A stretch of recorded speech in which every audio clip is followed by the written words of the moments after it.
We begin with the latest on the probe into the power abuse scandal. The independent counsel team has raided the home of former presidential aide Kim Ki-choon in connection with suspicions he abused his authority while he was President Park Geun-hye's right-hand man at the top office. In addition, a former National Pension Service official appeared at the counsel's office on Monday for questioning about his role in a high-profile merger of two Samsung affiliates. Our Kim Jung-soo has our top story. The independent counsel team tasked with getting to the bottom of the Choi Soon-sil scandal raided the house of former presidential chief of staff Kim Ki-choon on Monday, as well as the homes of several officials from the country's culture ministry. State prosecutors suspect Kim abused his authority by ordering then First Vice Culture Minister Kim Hee-bum to have 6 high-ranking ministry officials resign back in 2014.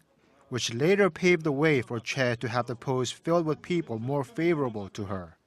The council also says it already has evidence that former Vice Culture Minister Kim Jong used Kim Ki-choon's influence to demand that a high-ranking Culture Ministry official be appointed as vice chairman of the organizing committee for the 2018 Pyeongchang Winter Olympics.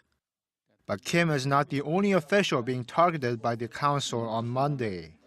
Hong Wan-sun, a former senior official of the National Pension Service, appeared at the independent counsel's office at just after 9 a.m. in response to a summons. Hong, as the former head of the National Pension Service Investment Management Office, cast a decisive vote in support of a critical $8 billion merger between Samsung C&T and Chaeil Industries back in July of 2015. The National Pension Service, being the biggest shareholder of Samsung C&T, was expected to suffer losses of nearly $500 million due to the merger. But the merger also helped Lee Jae-yong solidify his reign over Samsung Electronics. Lee is suspected of pledging to give over $18.4 million to a German foundation linked to Choi in support of her daughter Jung Yura's equestrian training.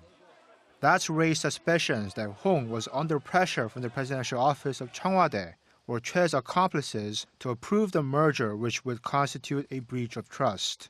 The independent counsel team issued an overseas travel ban on Hong last Thursday in anticipation of the summons on Monday. Kim Jung-soo, Arirang News.